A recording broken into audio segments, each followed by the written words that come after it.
Where to begin? Where to begin? That is the question. So it's been a minute since the last video. And I know I said in the most recent one or two videos, one of them at least, that I was back for good and I was going to be doing daily uploads again. And I've already kind of fell apart. I've kind of not lived up to my word there, which doesn't feel good because I hold my word in high regards. I don't take it lightly when I don't live up to what I say. And yeah, I mean, to be completely fair, it's just been a bit of a chaotic fortnight, busy week. We had to go to Pattaya, which is another city in Thailand, for some visa work. Had to do some visa paperwork, stuff like that. And we ended up staying there for the weekend just so it was easier, because otherwise we'd have to drive 3 hours each way twice, 2 days in a row. And it just wasn't feasible, like paying for a ride of that kind of extent or that magnitude would have costed a few $100s over 2 days. And it was honestly just cheaper to stay there, less stressful to stay there. Although it was still stressful, we had to obviously grocery shop, do pretty much a full grocery shop just for a few days, and book accommodation. We didn't have access to bathroom scales, so we couldn't weigh ourselves. The gym that we were training at was a Muscle Factory gym, but they had a different selection of equipment. So again, there was a lot of improvisation. And now we're finally back home. We went there, I want to say Thursday. We got back yesterday afternoon, Sunday afternoon, and it's currently Monday. So it's the start of the new week, 25th of March, Monday. And it is 6:30 at night. I'm about to have my pre-workout meal and head into to train chest and triceps. Now I'll be making probably a couple of little minor adjustments to my program. Not necessarily adjustments to the exercise selection or the volume, but just the days that I do certain body parts, just for convenience sake and to help with overall recovery. So like I have been doing lately, I've been skipping side delts on my chest and triceps. I'm likely to move my side delt work permanently to my leg days. I find if I train delts at the start of my leg day, it has no negative impact on my leg training, and it only has a positive impact on my shoulder training because I'm not doing it at the end of a chest and tricep session. So that's likely the go moving forward. Nothing to really touch on aside from that though. It's just a typical kind of week. I've worked, I've trained, I've ticked all of those boxes. It was a little bit chaotic while we were in Pattaya, although that's the case whenever you travel, and I'm sure it's the same for you. I'm a person of routine. I like to stay in my little bubble. I like to stay in a structured kind of system. I guess you could say a closed loop system. I don't like to be subject to too many changing variables. So, I mean, I'm not antisocial, although I don't have a big social life due to the fact that I can kind of recognize how it has negative repercussions on my goals and what I want to do and the lifestyle that I like to live. So I'm pretty much a recluse, I guess you could say, but I still enjoy socializing with people that I get along with. So yeah, that's pretty much it. I'm going to have this meal, watch a little bit of YouTube while I have this meal. Just 100 grams of cereal, 100 grams of berries, a banana, some cinnamon, some salt, and then just some hydrolyzed whey in some cold water. So that's my pre-workout meal. So the bulk is going well. I'm actually 128 kilos, so 282 pounds. And I've been pretty much bulking for a solid year now, guys. As you'd see from the title, the number of days. I actually started the bulk before this series started. The bulk has been going longer than this series, so even though it might say bulk number, like day number, whatever, that's not a representation of the full duration of the bulk. I've been bulking pretty much since April last year, late April last year, so it's approaching a full year. And I'll probably be starting a cut in the next week or so, pending my coach's feedback. We kind of shot a few messages back and forth the other week, and I told him I'm happy to start a deficit now. I think it'll be good, and he agrees.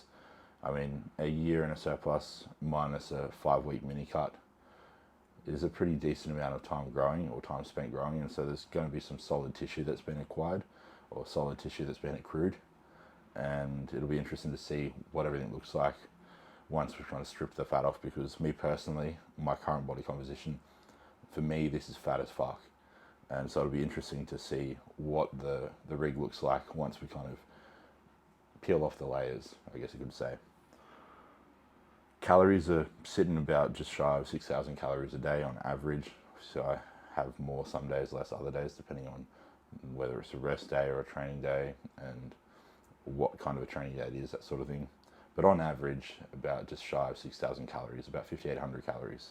On average, 350 protein, 900-ish carb, and just trace fats, which clock up to be about 50 grams from the amount of calories I'm consuming. So fats are quite low, but that will happen when you eat like a bodybuilder, or how a bodybuilder should eat, which is minimally processed, nutrient-dense whole foods for the majority of your diet, as well as some discretionary calories implemented in there, preferably in the form of carbohydrates and not fats, because the body does operate better on carbohydrates. There's a lower propensity for carbohydrates to be stored as fat tissue when in a surplus. It has to be stored as glycogen first, and then if it's not utilized after a certain period of time, it is converted into fat, although you have that kind of window opportunity to utilize those carbs before it is solidified as fat tissue. So there's a bit of a, I suppose, I guess you could say, metabolic advantage to having a high carbohydrate intake if you can tolerate it and if you can do that. So yeah, I'm going to eat this meal. I've got to reply to a couple of emails. I had a few inquiries come through. I've got to kind of read through and see if they'll be a good fit for me, if I'll be a good fit for them, that sort of thing. Get back to them. I won't do the responses now, but I'll just have a bit of a read through the emails, and then I'll essentially let this meal digest and head to the gym. So I'll see you guys there. Chest and triceps tonight.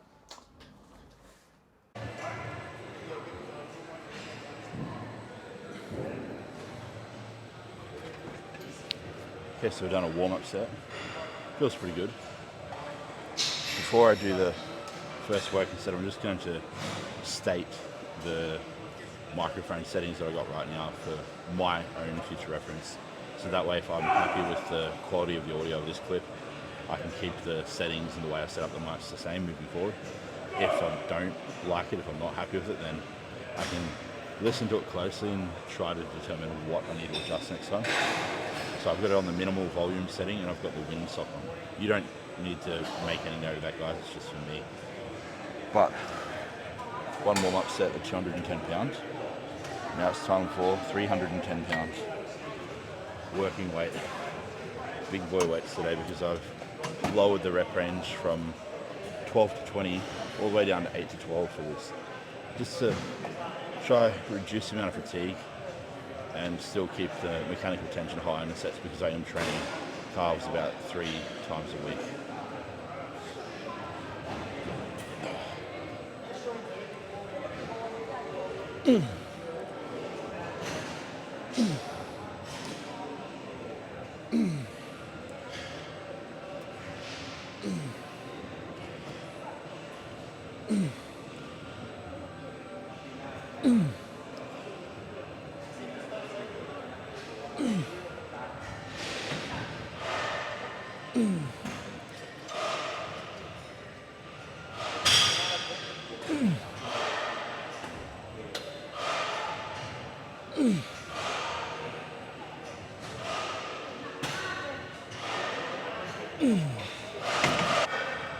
Might have to increase the weight next week.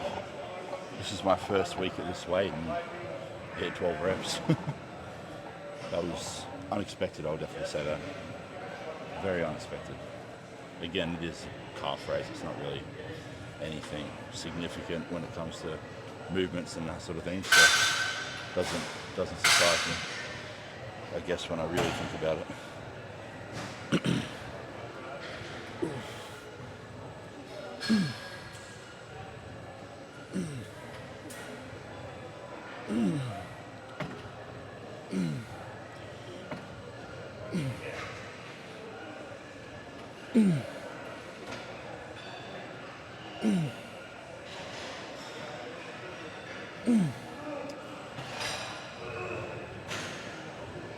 Actually,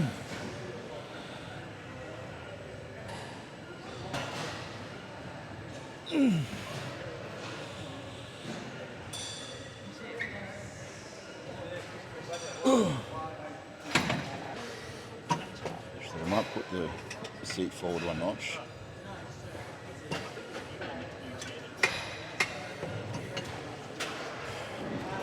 See if I can pull it off, because I'm kind of having the plates touch the stack whenever I get into that stretch before I get a full stretch.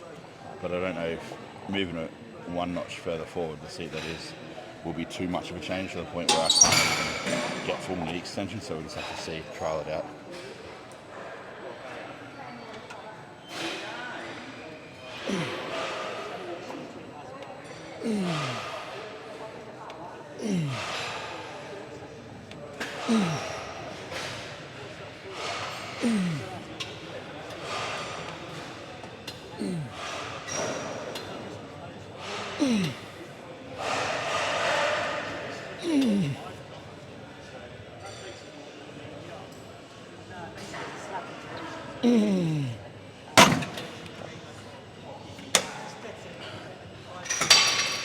If only there was a notch in between those two.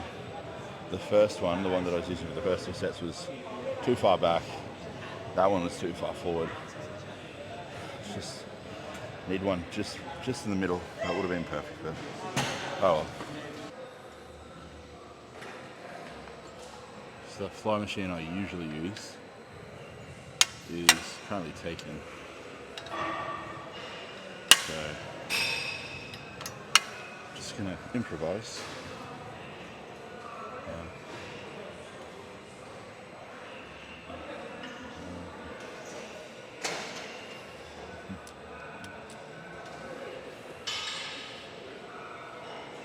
So the fly machine that I normally use is currently occupied.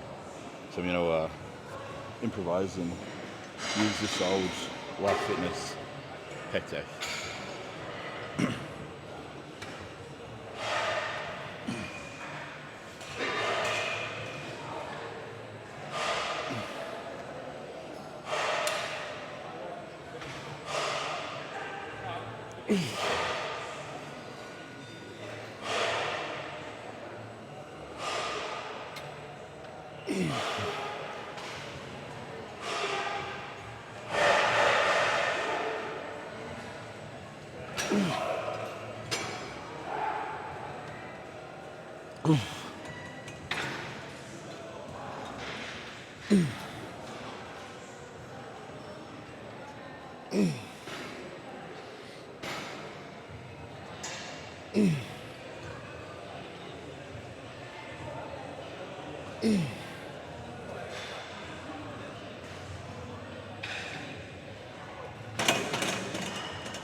Gonna go up a little bit heavier for the final set.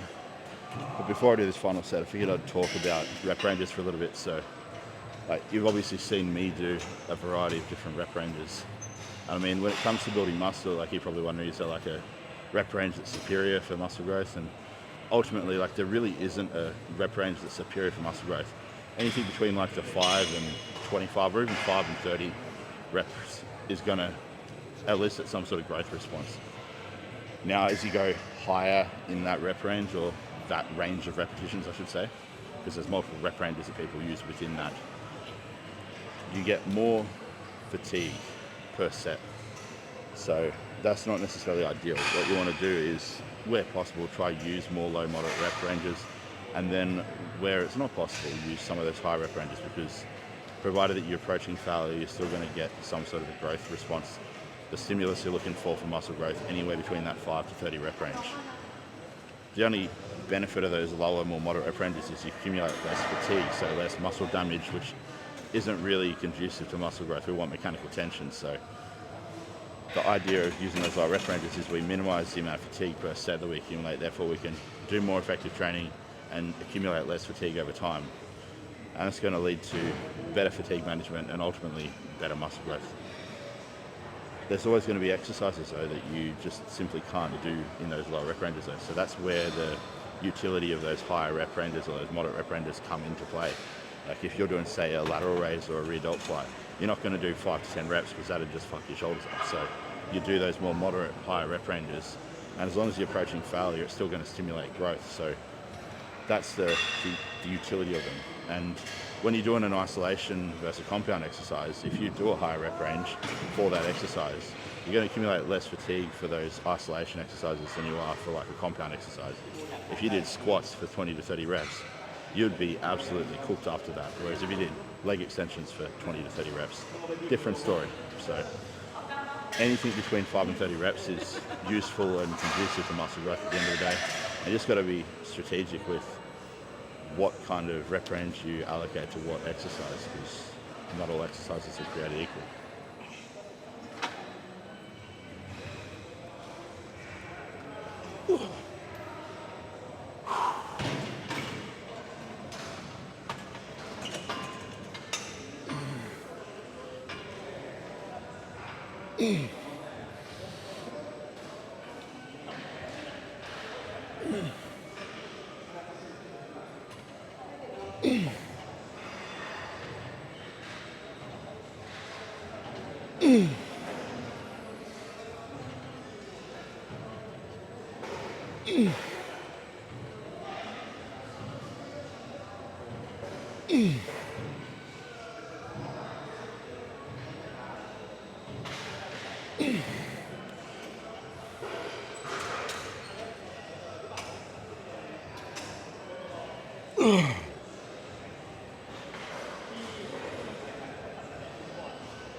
second and final chest movement for the session.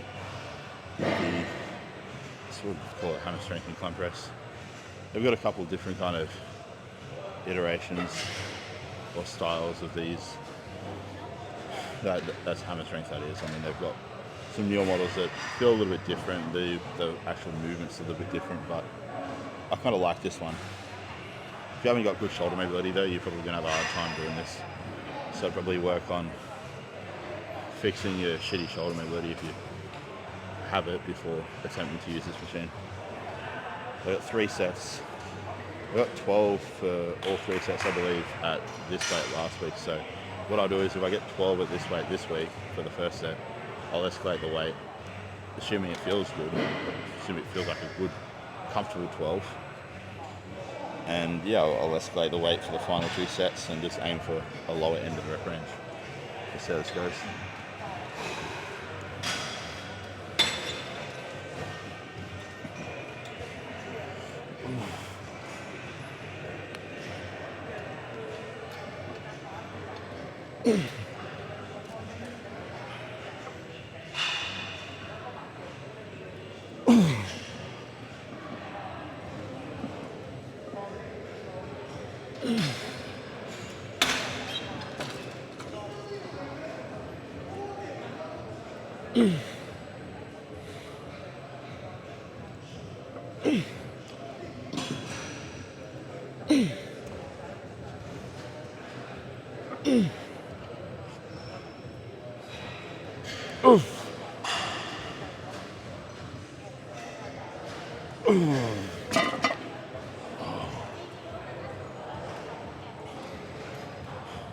The elbows didn't feel too crash hot, so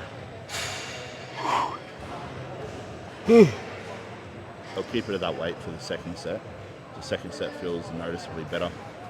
If I get 12 reps again, I'll escalate it for the third, but if not, I'll just play it safe and keep it at this and just punch out 3 sets of 12, because the reality of it is, when it comes to progressive overload and muscle building, you don't need to hit a PB every goddamn week. In a perfect world, you would.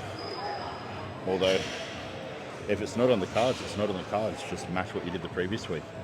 Aim to improve execution, quality of technique, quality of reps, consistency of reps as your means of progressively overloading for that week. If you're unable to escalate the load or do more reps because you say maxed out the rep range for that movement, or just simply because you cannot do more reps. So yeah, food for thought. Just realised the seat was a little bit too high. That might be playing into the reason why it felt so shitty. Hopefully this is better.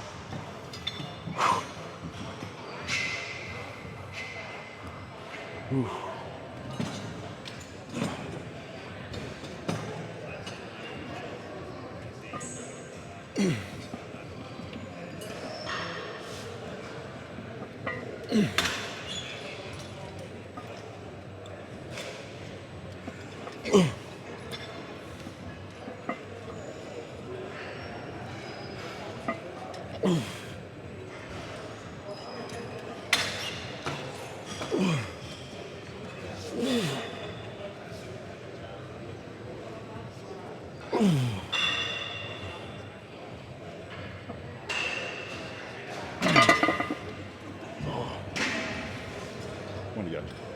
That felt a lot better, so I'm going to give a heavier weight a crack on the final set.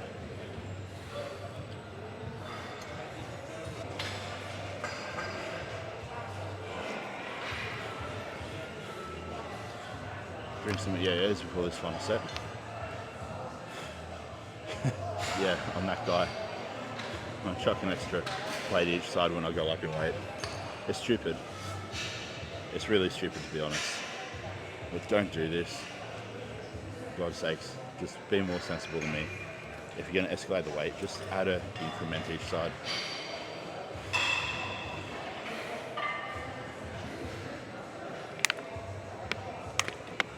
The way I see it though, is if I can get a comfortable, not just get 12 reps out, but get a comfortable set of 12, which I am, then an extra plate each side isn't unreasonable for, say, 6 to 7 reps, provided I also rest sufficiently before the set.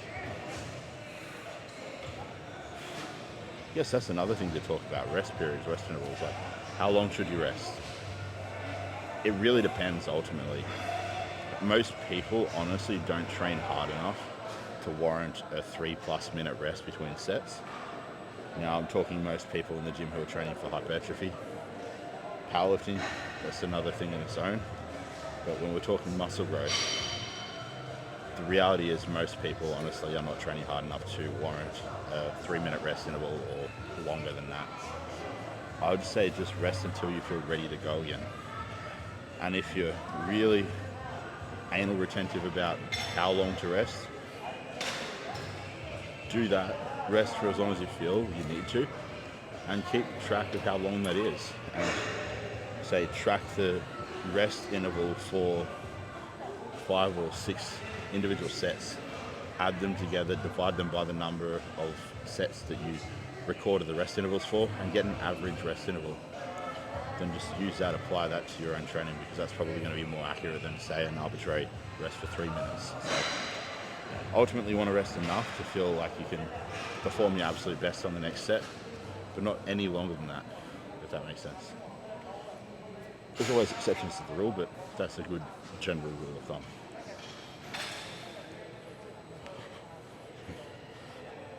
Oh.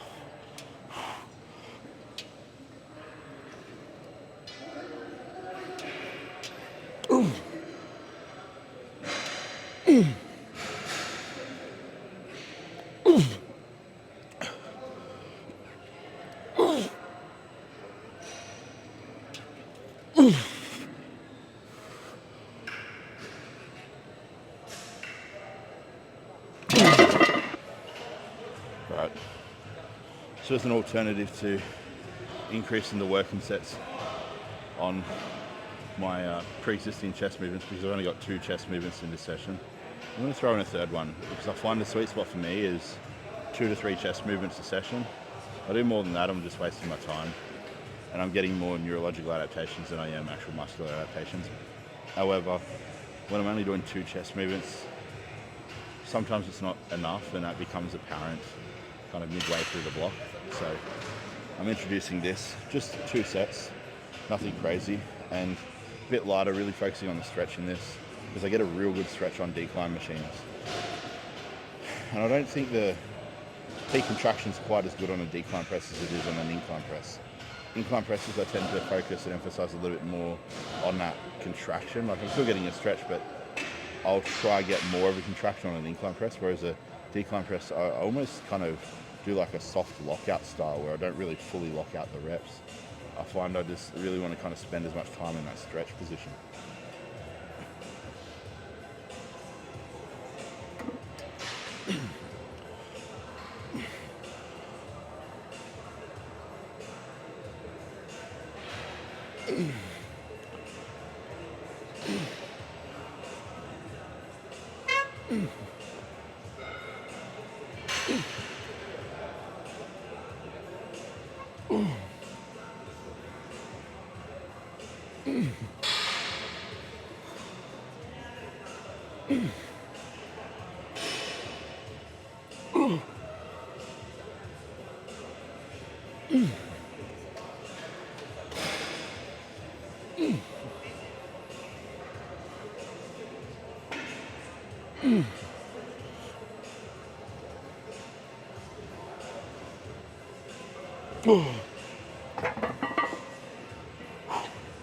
One more. Time for the final set of these. Then it's on the triceps. We've got the press downs, I believe, on the cables, yeah, and then the James Smith press. 3 sets of each, I believe. Actually, there might be 4 sets of James Smith press. I'll have to check. 3 to 4 sets of each. To finish off after this final set of chest. And then it is home time. And it looks like my watch is dead, so what is the time? Alright, so it's 9 p.m. already. Fantastic. So I've still got to read one more email when I get home, finish the rest of my food off, have a shower. Not necessarily in that order, it'll be get home, have a shower, start finishing my food off, read that last email while I'm finishing my food off. And then on top of that as well, I have to get ready for bed and, yeah, wind down, get my new sleep, because whether you want to believe it or not, sleep is incredibly important for muscle growth. If you're not getting enough sleep, you are leaving potential gains on the table. It is as simple as that. And a lot of people really, honestly, do not realize how important sleep is for muscle growth. It's important for a lot of other things too. I mean, just being generally well rested, natural killer cell production, therefore it's important for immune function. It's important for lipolyzing fat. I mean, lipolysis is, I guess, optimized when adequate sleep is met. You really don't want to be skipping down on sleep. So make sure you get enough sleep, guys. It's also important for proper motor learning, which again plays into progress in the gym, because if you can't learn movements efficiently, it takes you longer to learn movements, and it'll take you longer to make muscular adaptations. You need to make those neurological adaptations first, and then those muscular adaptations are over time after that.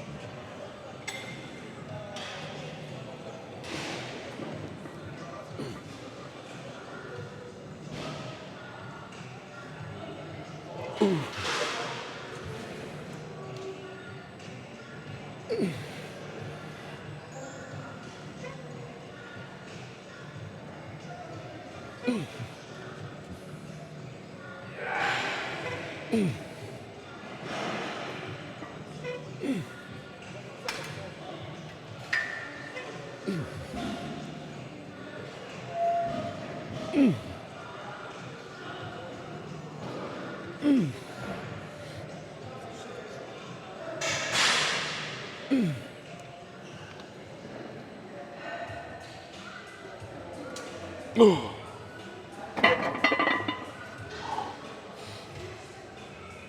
11 reps. Not bad. Not quite 12 like the first set, but hey, if I got 12 reps on both sets, I probably wasn't training hard enough in the first set, right? Now, it's been a hot minute since I used this cable station. It's my favourite cable station. It's always taken because it is a good cable station. Popular one. I do a warm-up set, and then what is that? 3 sets of this, 3 sets. So 1 warm-up set, 3 working sets, and then on to JM press to finish off the session. Ooh, it's too light for a warm-up set.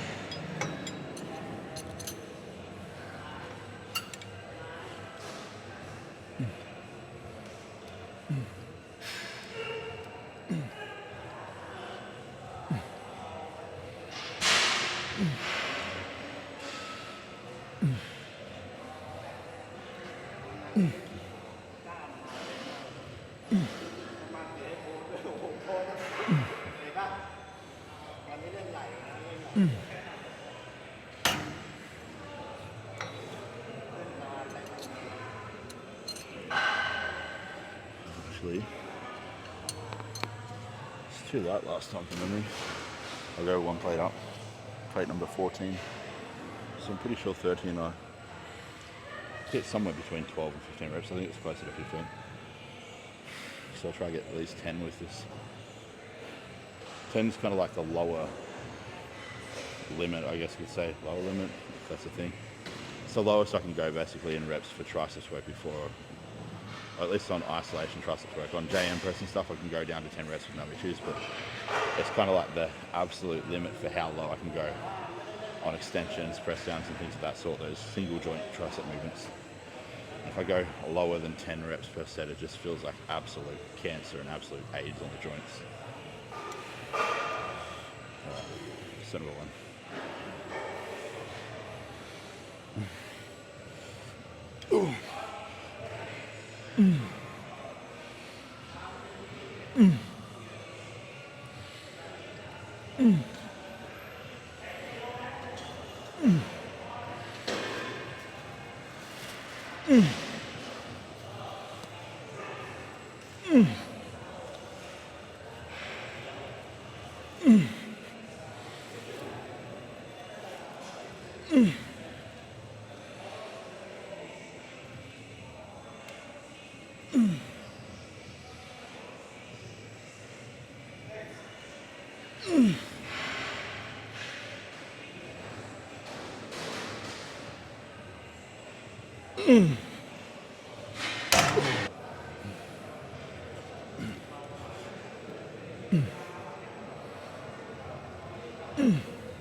My rep match, so I've got to get 11 regardless on this. See how it goes. I'll probably have to do at least one rest pause.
Looks like the Smith machine's taken, so we're doing the Triceps extension machine instead.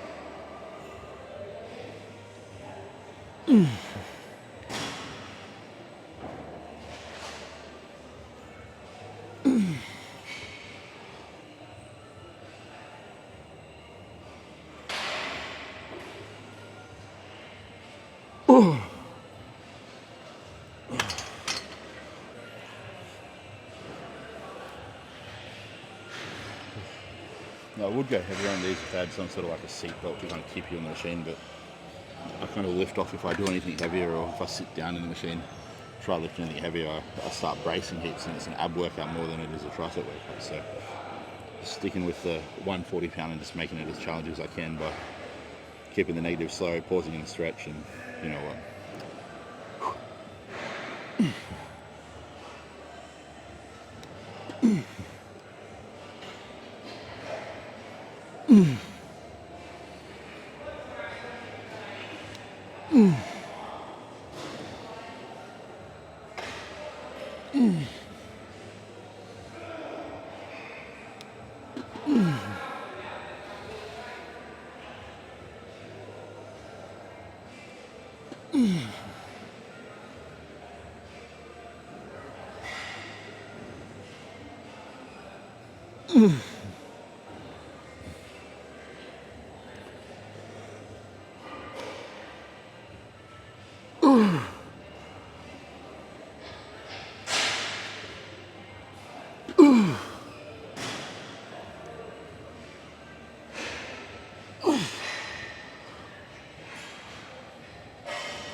keep hitting my shin on that. All the equipment's like so close together in this gym. It's good, but it's also annoying. It's good because it means I can fit more equipment in here. But, yeah.